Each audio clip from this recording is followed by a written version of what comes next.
Diyos sa mga salitang ating narinig. Mga taga-Katarman, ngayon po ay nakakaranas tayo ng malalakas na hangin. Masamang panahon sa ibang parte ng ating bansa, which is sa Luzon. Malaki ang baha, mga nawasak na bahay, mga nawalan ng hanap buhay, nawala ang buhay.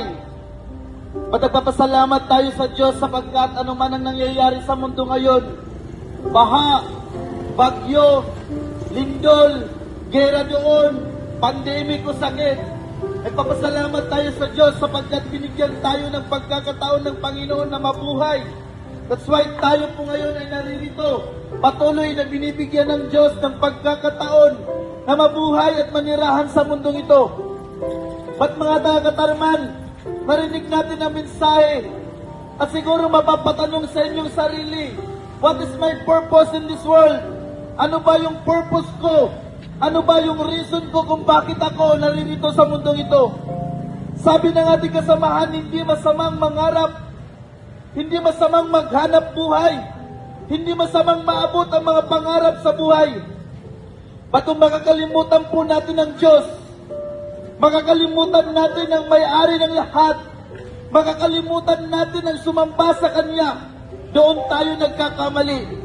Sapagkat ang buhay na ito, sabi nga, life is too short. Hindi ka siguraduhan na ikaw ay magaling, hindi ka siguraduhan na ikaw ay bata, hindi ka siguraduhan na wala kang sakit ay magtatagal ka pa sa mundong ito.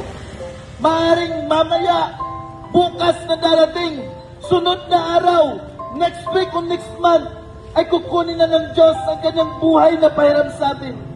But merong magandang balita, mga taga-Katarman, ay binabahagi ng ating kapatid na kapag tayo ay lumapit sa Kanya, magkakaroon tayo ng panibagong buhay. Na sabi ng ating kasamahan at sabi ng Biblia, na doon sa langit wala ng luha, wala ng gutom at wala ng sakit. But the question is, paano ba natin makakamtan? Kung ang kaligtasan na hindi makamtan sa pera at kagalingan at kalakasan, paano ba natin makakamtan ang buhay na pinangako ng Diyos? Ang sabi po niya sa kanyang Biblia at ang kanyang salita, nang sino mang sasampalataya sa Kanya, ay hindi mapapahamak kundi magkakaroon ng buhay na walang hanggan. Mga taga-Katarman, kailan pa tayo babalik sa Diyos? Kailan pa natin siya maaalala? Kapag nasa hospital na tayo? Kapag 50-50 na ang buhay natin? Mga taga-Katarman, mahal po tayo ng Diyos. That's why ito po yung reason kung bakit kami naririto ulit. Pabalik-balik dito sa lugar ninyo, mula sa bayan ng Tacloban, para ipaalam sa inyo na kahit maging sino man tayo sa mundong ito, naging magaling man tayo o hindi, naging mataas man tayo sa ibang tao hindi, minahal tayo ng Diyos, sapagkat ang kamatayan niya sa krus ng Kalbaryo ay hindi lang para sa isang lingwahe o bansa.